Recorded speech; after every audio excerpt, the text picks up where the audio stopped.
Down the right field line, pretty well hit. LaVarn way is the right way here tonight. Yogi Berra said it's 90% mental, the other half is physical. My name is Ryan LaVarnway, Major League catcher and minor league grinder, and I've spent the last 15 years playing professional baseball while evolving my mindset.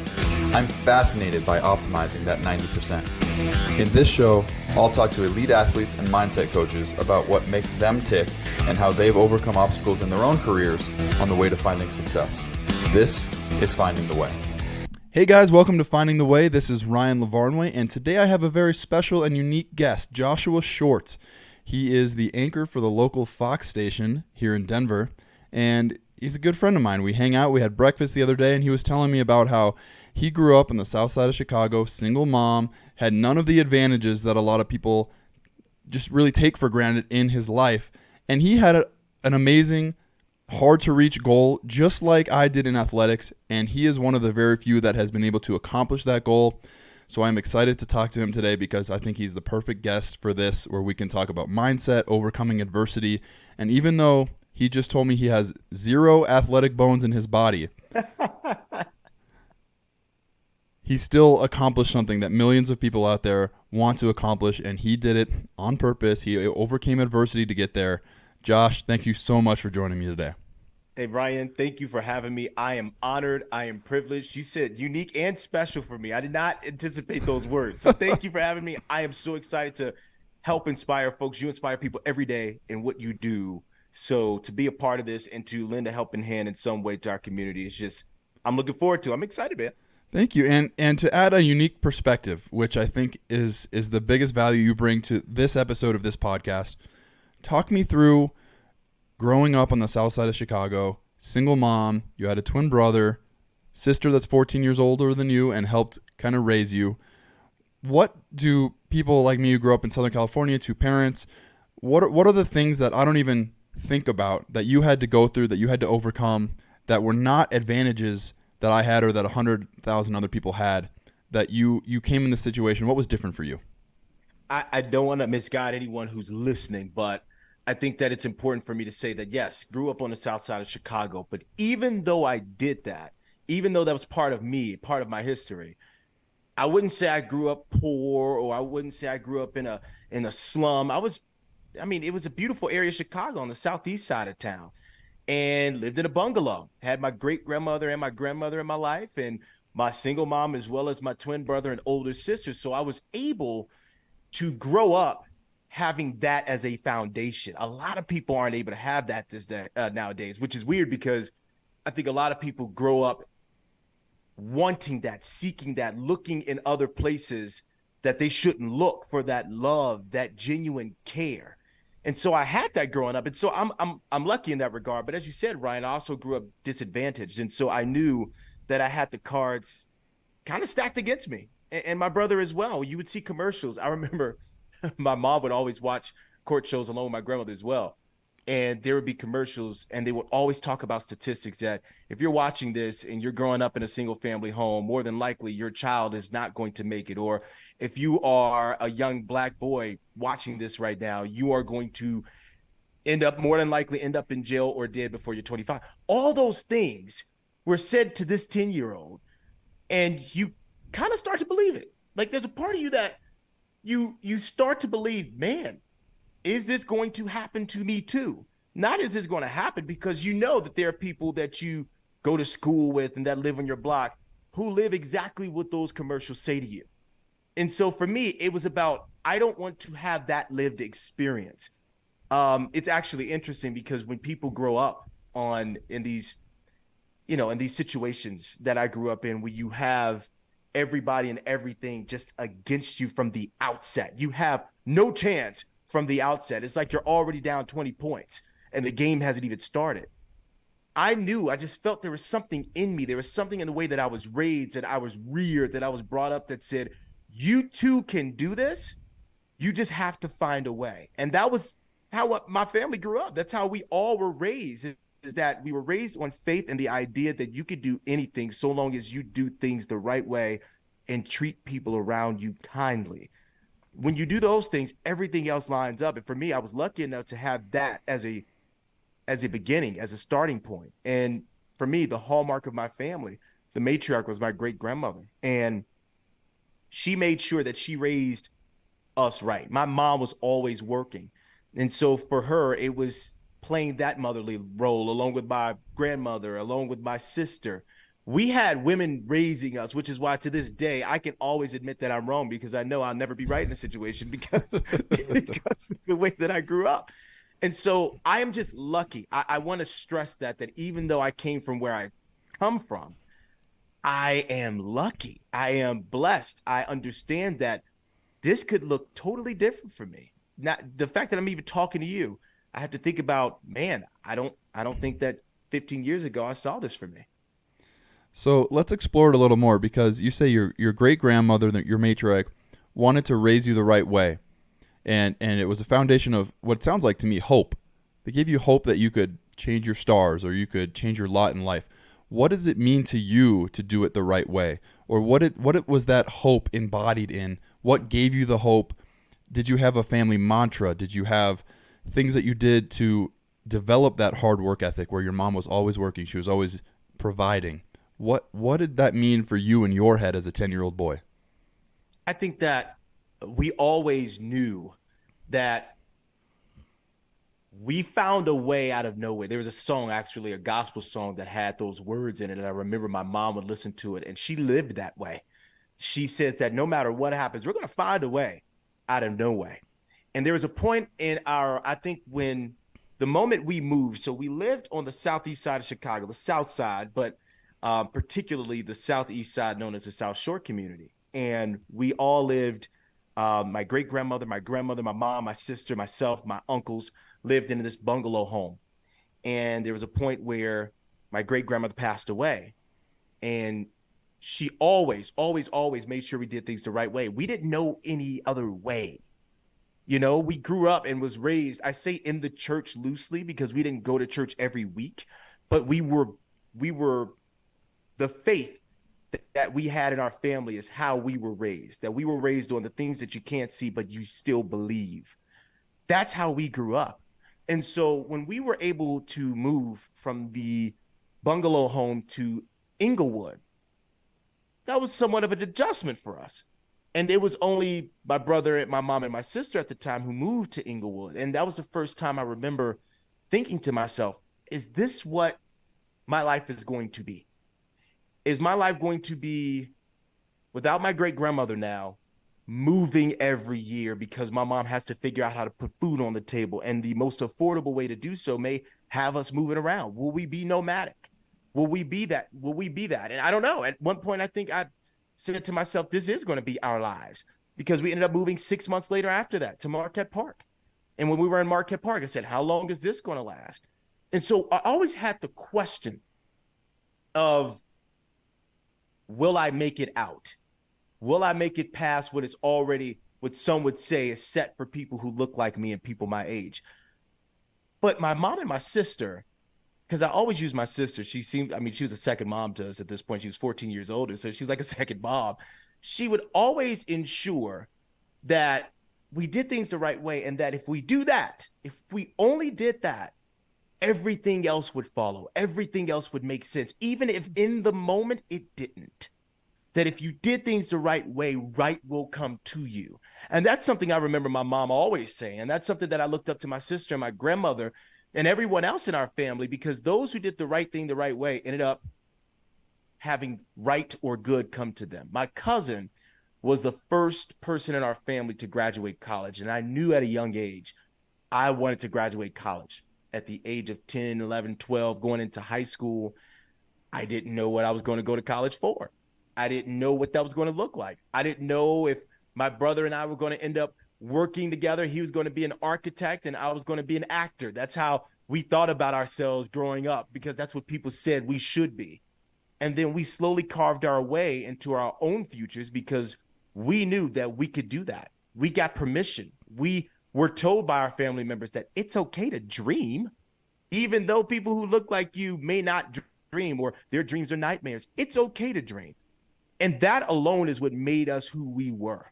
That alone is what made us who we are. Now, obviously, we would grow up and end up realizing, man, we are in situations that we never thought we'd be in. We moved to Inglewood and we were surrounded by insects and roaches and mice. Those are the things that we were never exposed to before my great grandmother died. We were in a beautiful home, bungalow.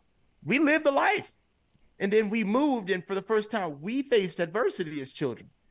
And for the first time, we had 2 bikes that we never rode outside because our mom was like, it's Inglewood. You can't do that here. So we had 2 bikes that we never used, mountain bikes. I remember them. That's adversity right in your face. You don't have a choice but to see it. But we had a choice to make. Do we act upon what we see right in front of us, or do we break through that ice? Do we break through that glass ceiling in some way? And eventually we did. You've talked about commercials telling you what your life was going to be like, and you've talked about society as a whole telling you what's supposed to happen to you as a young black boy in Chicago. Do you think that those commercials, I mean, obviously those commercials were there with the intent of having the effect on you that it did, of it's educational, I'm not going to end up like that, so I need to act differently than everyone else is. But society telling you you can't reach for your dreams, you can't do the things you want to do because 75% of the time or whatever the percentage is, this is what's going to happen to you is what's happening to everybody else. How did you overcome society's expectations of you? Because that's something that's so hard to do. And it sounds like you had a great support system in your family. And I had the same idea growing up in Southern California. I wanted to be a pro baseball player from the time I was 5 years old. And I look back and I cannot remember anybody telling me that was a crazy dream until I was in college, and it was just about a reality anyway. But if someone had discouraged me at an early age, I don't know what would be different in my life right now. So you had your family encouraging you, but everyone outside of your family was discouraging you. How did you overcome that? I would say that, first off, that's a great question. I would say that I just knew there was something in me that said, you are not destined for what is stacked against you. You are destined to do more. So there was a determination in me to do more. My mom, I think about her so often, and she's obviously still alive, but I think about her so often because every day she sacrificed so much for us. And she doesn't talk about the sacrifice. She just did it. And so when I saw that made me realize I'm going to have to do the same thing because I know where I come from. I know that without a dad in my life, that didn't stop her from raising us. She didn't make excuses. So why the hell am I going to make an excuse? You know, like what am I going to experience that I could possibly come up with an excuse to say, no, I can't? There is not one, because I saw my mom do it by herself. She did it with 3 children. She did that. So for me, I looked at that and observed that, and I took that in and said, this is exactly what my life will consist of. The very traits that she possesses are in me as well.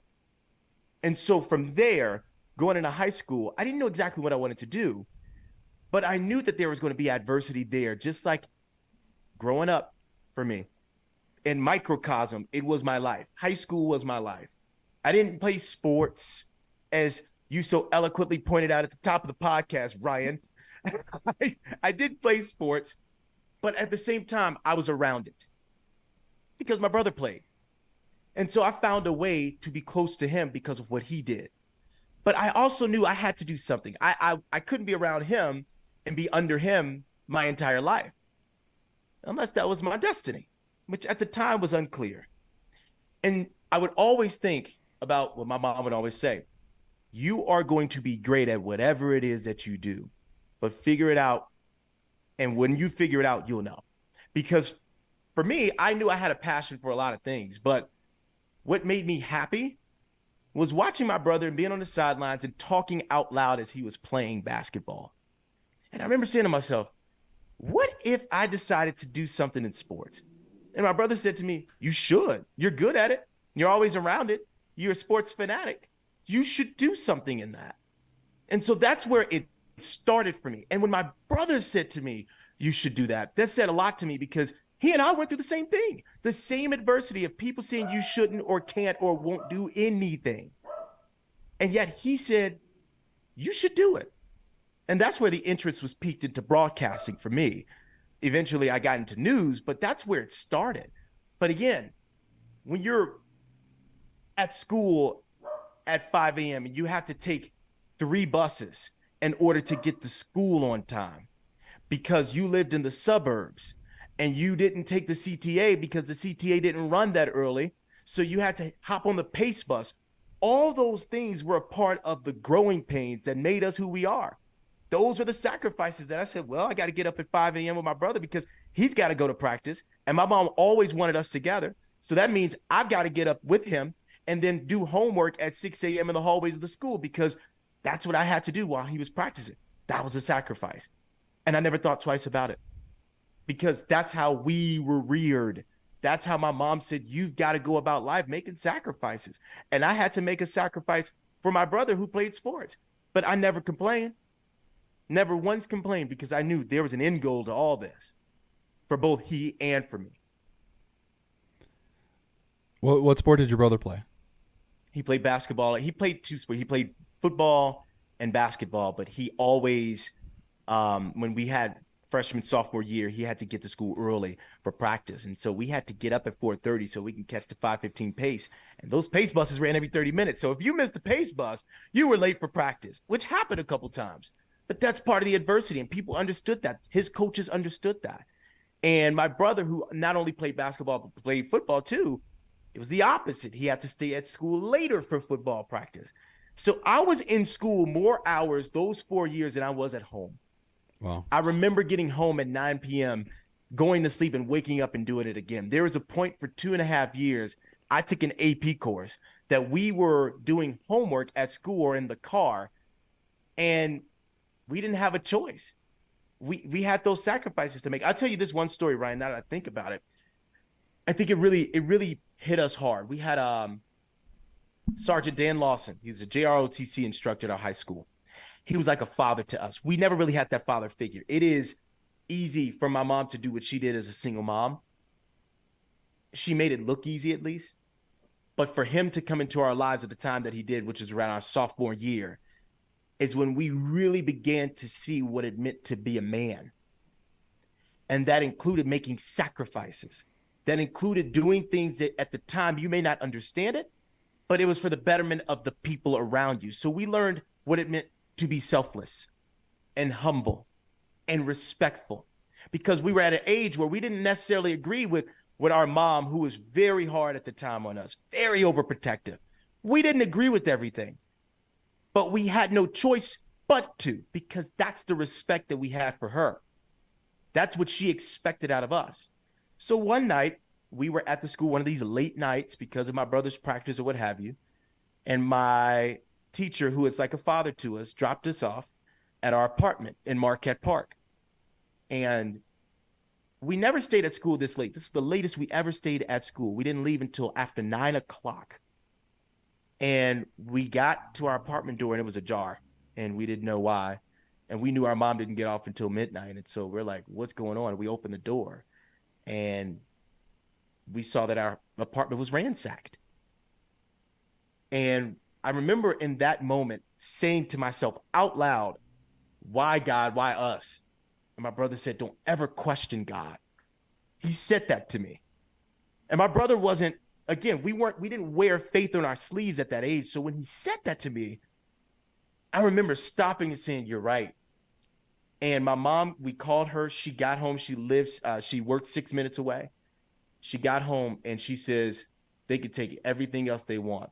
She says, get some garbage bags. And we threw everything in a garbage bag. And my mom put us up at the Motel 6 on Western. And we stayed there on Cicero. And we stayed there for 2.5 weeks until my mom found us a new apartment to live in. My mom made that sacrifice. She never thought about it. That's, to this day, what I do. I sometimes don't think I do, knowing that if it's a sacrifice, it's worth it. She did that. That's how I live my life, man. That's how I live my life to this day, and that's how I got to this place that I am today. Wow, that's incredible. So because she didn't want you living in a place that you didn't feel safe. Yeah, she knew. She said, I want you all to be comfortable. My mom, I can't name one friend that she has. She doesn't have them. When she gave birth to my brother and I, it was different because my sister, again, 14 years difference. My brother and I, that her life stopped for us. Her life stopped for us. It was no longer about her. It was about us, making sure that all of her children were good and comfortable and safe. That's why we left 6 months after moving to Inglewood, because after we saw that 7th mouse, she was like, "You guys aren't comfortable, are you?" And we're like, "Nope." She says, "Let's go." And we left, didn't think twice. We were out of there within a week. Because once she thought about doing something, she did it. She never thought twice. And that's instilled within me to this moment. Ryan, that is how I live, because that's how she showed us and taught us to live. That's so crazy. I can't even wrap my mind around needing to move so often because of mice or because of burglaries or because of everything. It's just pretty incredible, your story. So again, thank you so much for sharing with us. So you were with your brother, you're supporting him through his sports journey. And he says to you, maybe you should pursue sports journalism. And you end up at Columbia College of Chicago with a major in broadcast journalism. What was your goal, and how did you choose that school, and what did you hope would come out of that? My brother, he knew that he was going to do something down the road of sports. For me, it began junior year. I would watch basketball games, and I would watch basketball games with my friends, my brother, my family, and I would hear myself talking through the action of the game. So I thought of myself as being this play-by-play commentator. I said, man, I might go to school for this. And so then I had to realize I had to be real. I had to be honest with myself that, yeah, I'm smart, but physics sucks. So that really dropped my GPA in junior year. So that really didn't help me to get into the colleges that I wanted to get into, like the Mizzous or whatever. But not only that, financially, it was impossible. My mom, there was no question. We never even talked about it. There was no way she could provide for us financially through college. So that never came up. So it was scholarships, grants, and thank you, Lord. People always say, like, would you graduate? Was it, summa cum laude or whatever? I say it was thank you, Laude, because I don't know how we ended up where we did. Because sometimes it takes sacrifices. And so I thought about it to myself, where do I want to go at this point that makes sense, but that is also realistic and attainable, right? And it was staying home. Wherever I was going to go, I couldn't stay on campus. So that's one. So that narrowed everything down in Chicago. Well, I didn't want to go to Chicago State University. I couldn't go to University of Chicago because I didn't have the money. So now I'm looking at, okay, what do I want to do? Now I have to narrow down what I want to do. And at the time it was sports journalism. And Kevin Harlan at the time was a great inspiration to me. And so I saw that he took broadcast journalism. So I wanted to take broadcast journalism. So that's where it started, a Google search of schools that were good at it in the Midwest. And Columbia was the second choice. Now, Columbia, people looked at Columbia as an art school, as a dance school, as a fashion school, even as a music school in some regard. But nobody really looked at it as a journalism school. And it was the best decision I made. I ended up going to Columbia College and had some of the best professors and teachers who were still working in the business. So unlike other schools that you'd go to where they were retired or this was decades ago, they were working at the state. Some of them would be teaching and then say, all right, well, got to go because I got to go to work because of breaking news. So we're going to cut class short. That's how it was. And so it was being in the field, being in Chicago, downtown, and being able to tell stories during these classes that we had to tell within, at the time, it took us a week to put a package together. And now it takes us 8 hours. It's very strange how that worked, but they gave us a week to tell these stories. And for me, it went from sports to news, hard news, as they call it, really quickly, because I realized I love to tell stories about people, not just one genre. And that's where the transition for me happened. And I branched down into news and doing news to this day, which is something I never thought I'd be doing, sitting at a desk, anchoring and reading the teleprompter. Even though when I was a young age, Ryan, I would always watch news. I would always watch the news to the point where my mom told me to stop because I was having nightmares and she thought it was coming from watching the news all the time. So it's a full circle moment that I never saw coming. That's crazy. And you're very good at it. You've won 2 Emmys now. You're my favorite local newscaster, which I'm not just saying because you're a buddy of mine, but you're extremely talented. And the thing that kind of makes me really think about your life and the steps that you took to get there is that you didn't go from college student to news anchor in a top 15, top 20 market. Mm-hmm. You took the individual steps along the way that I think sometimes people overlook, or that they don't want to take the milestone steps. They don't want to take step 1 and step 2 and step 3. They want to jump to step 15. When you got out of college, you did multiple internships. You were a tour guide on the top shelf of a double-decker bus in downtown Chicago. How did those steps help you towards your ultimate goal, towards your 2 Emmys, towards your anchor status? Talk to me about the little steps along the way. So, Ryan, you bring up a great point, and you do your research too. So I'll start with the double-decker thing, and I kind of work backwards. So I remember at the time, it was my first summer in college.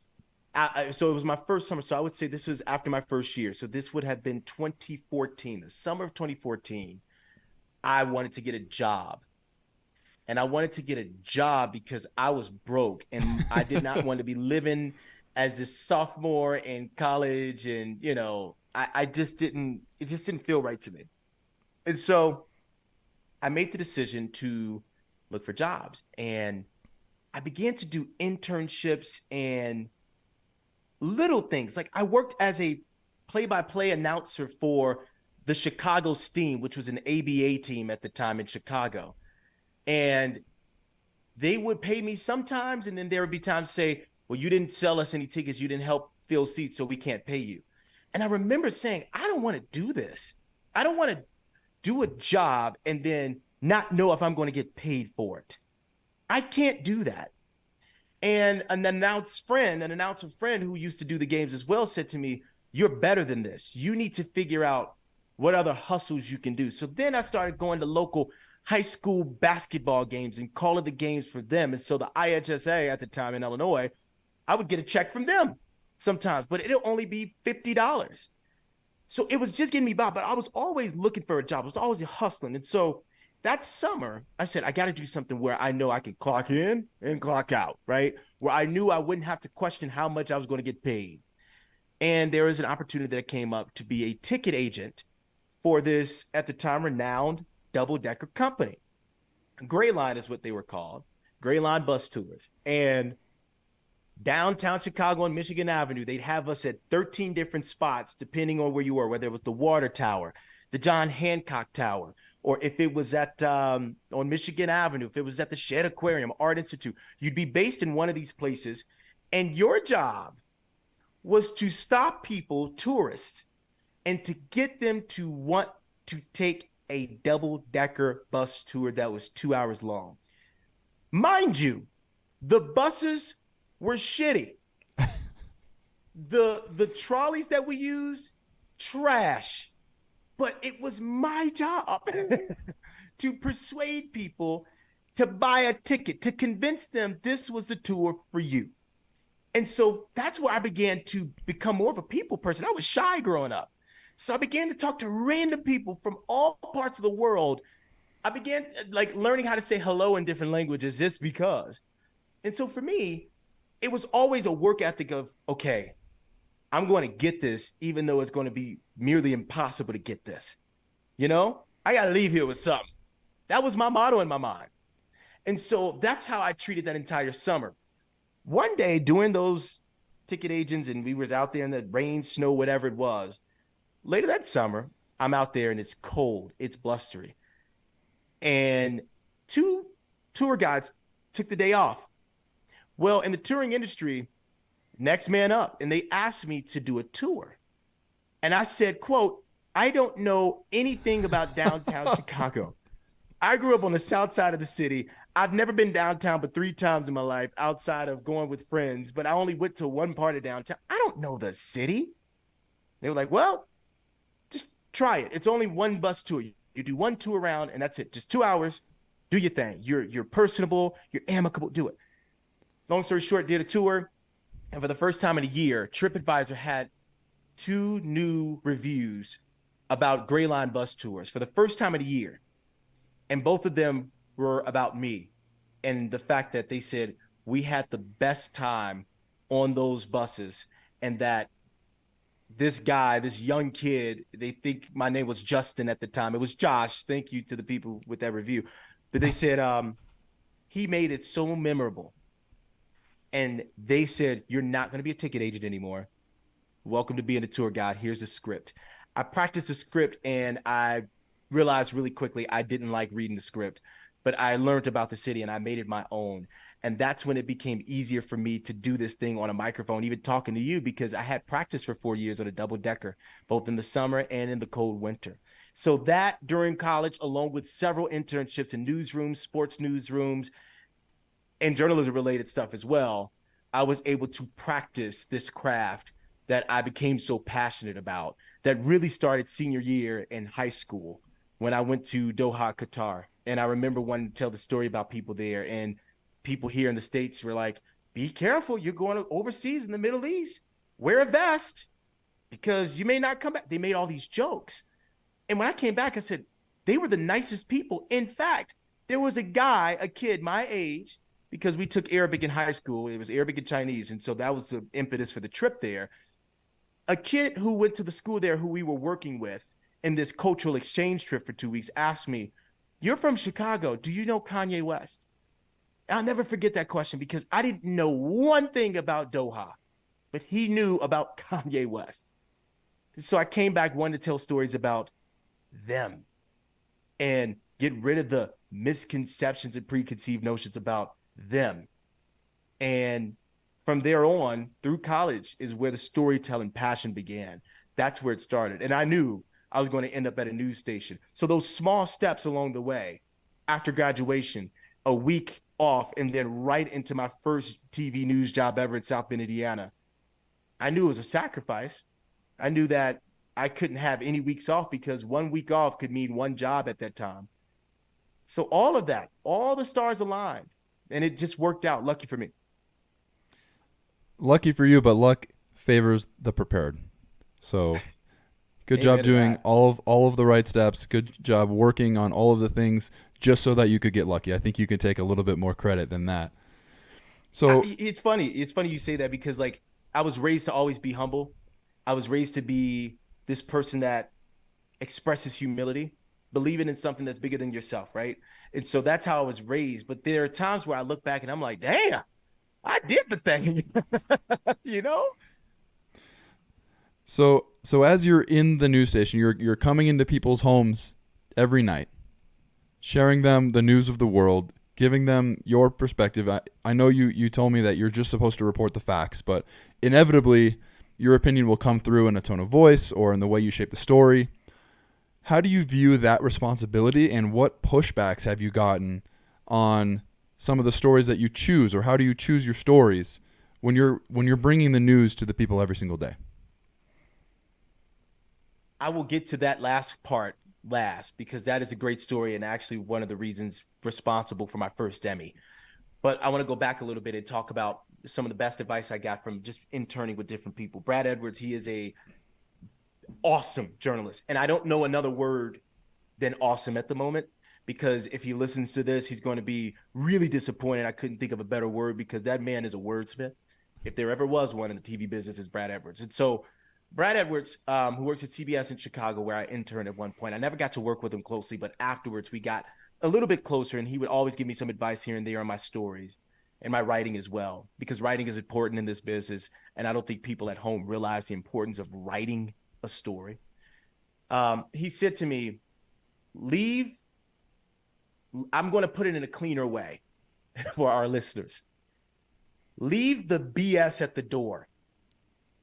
You need to show who you truly are. I want to see Southside Chicago Josh. I want to see you. I want you to, he actually told me to go by Josh Short in the TV business, but I was like, I'd rather go by my actual name. But beyond that, he nailed everything, because that's when I saw a shift in everything. I was who I was, and I am who I am. So show people at home that person, because why are you trying to be a journalist? You are a journalist. So just be who you are. And genuinely at my core, I am who I am. And so people relate to that and gravitate to that every single time. And so to this day, I listen to that, I hear that, and that has helped me grow. The viral, I don't like to all the time talk about live shot that happened with the Black Friday and everything. And if you've not seen that, if you're listening, you should YouTube Black Friday, Black Reporter. It's almost anonymous at this point. But that was the first time I was able to show my stuff. But I did it in a way because certain stories, you have to do certain things. I wouldn't do what I did in that video at a crime scene. But for the first time, I showed who I was. And that was when things turned in my first market for me in South Bend, because people saw who I really was. Now, whether or not people liked it is another thing. But for the most part, people respected and gravitated toward that because it was genuine and it was authentic. It was who I am. And so that was the first time I saw the benefits of what Brad told me. Be who you are. And so to this day, everything in my storytelling, to the writing, to the story ideas that I pitch, is because of where I come from, who I am at my core, how I was raised, the neighborhoods I lived in, and the lived experiences that I have. That is shown every single day in what I do, because I know personally that's what people want. That's all people ask of us as journalists, is to be who you are. Give me the facts, but also don't BS me either. That's what viewers want. That's what listeners want. And so to your last question, the adversity that I've gotten, I've pitched stories all the time that, because of the news of the day, you're not able to do them. But there are stories that are meaningful to me that I want to tell. And one story that actually won me my first Emmy had to do with this idea that I had about shootings. And again, growing up, Brian, I didn't get to this. There was a scene that I'll never forget as a kid. I can't tell you how old I was, maybe 8 to 10 years old. I was in the back room of our home at the time, and my brother and I heard pow, pow. And I distinctly remember ducking because I'd see that in movies. And so it was an instinct that I had, but I just did it. I don't know why. It was never taught to me because we were always told about safety and being careful. But for me, I just did it. Can't tell you why I did it, but I did it. And I turned out all the lights, and my brother was like, "What are you doing?" And I was like, "Did you hear that?" He's like, "Those are fireworks." I was like, "I don't think those are fireworks." He thought they were fireworks. So I slowly turned on the lights, and I told my sister upstairs that we heard something, and she was like, "You're fine." And about 10 minutes later, I saw this thing on the ground. It got my attention. I looked in the window and I peeked through the blinds, and it was an officer with a flashlight. So I said, I knew something was going on. 10 seconds later, I'm seeing what I saw in movies, crime scene tape. My neighbor got shot and killed, and it was my sister's friend. They grew up together. That was the first time I was ever exposed to something like that. It gives me chills talking about it because I've never talked about it like this before. It's just existed in my mind, right? And so that moment for me it's a seminal moment because it was a part of my upbringing. That next door, there was a shooting and someone was killed, and it was gang related. And then days later, I remember seeing shirts that were painted in this blue glittery fabric with RIP on it. And I didn't know what RIP meant. So these are the things that I grew up on, right? And so I wasn't sheltered at all. Our mom tried our best to shelter us, but we were exposed to the winds and the famine of reality.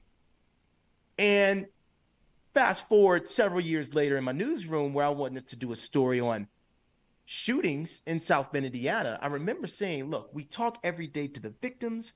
We talk to victim advocates. We talk to police. We talk to family members. I want to do something different. I want to talk to shooters. I want to talk to people who've done it.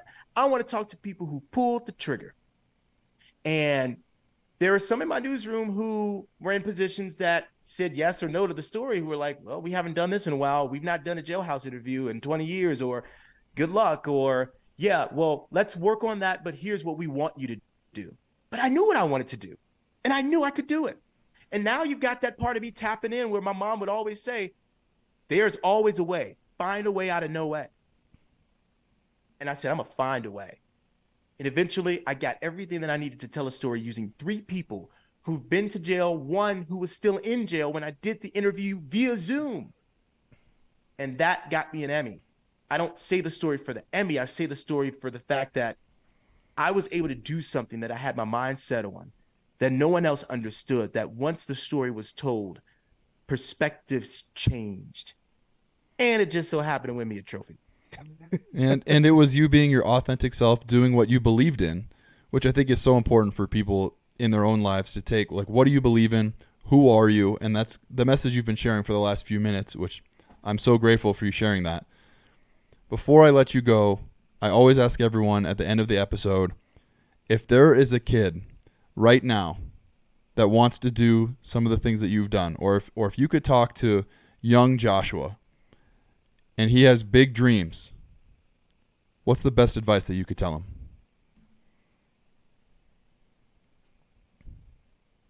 Keep dreaming, because dreams are many times reality. And it's so, man, that's a great question, because it chokes me up a little bit, because I never thought I'd be here. And I'm still in the position where the world is your oyster, as they say, right?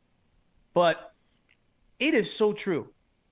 There is so much that you can do right now that you think you're not going to be good at. There are things that you may not have even thought about that you could do that you are good at. Dream about all of it. Dream about all of it. Don't stop because people or things around you say that you can't. Just because there's a roadblock does not mean there is not a detour. Keep driving. You're going to get to that destination, whatever it is. Or sometimes, you know how you end up driving, you're on that family road trip and you end up going to one place or wanting to go to one place.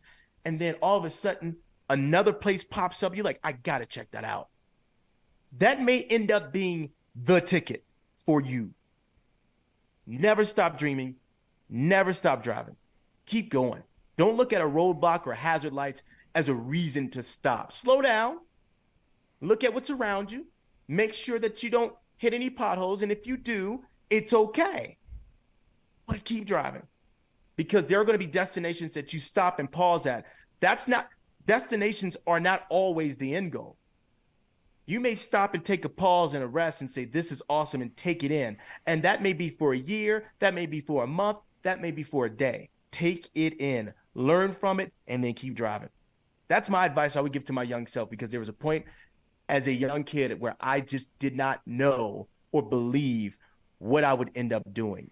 And once it happens, it hits you hard. Keep driving. Amen, dude. Amen. Thank you so much. I really appreciate it. Your story is so inspiring to me, and hopefully someone out there will be the next 2-time Emmy-winning news anchor. Do better than me. Don't just go for 2. Whoever's 3. You want to... Get 6. Come on, get 6. You could do that. Be better than me. And thank you, Ryan, for doing these podcasts. It's so important that people see that there are ways. What do you say? Finding a way. Finding a way. There are always ways. All right. Thank you guys for listening. This has been Finding the Way. I'm Ryan Lavarnway with Joshua Short, and I'll see you next time. Thanks for listening to Finding the Way with Ryan Lavarnway. Find previous episodes on Apple Podcasts, Spotify, or wherever you listen to podcasts.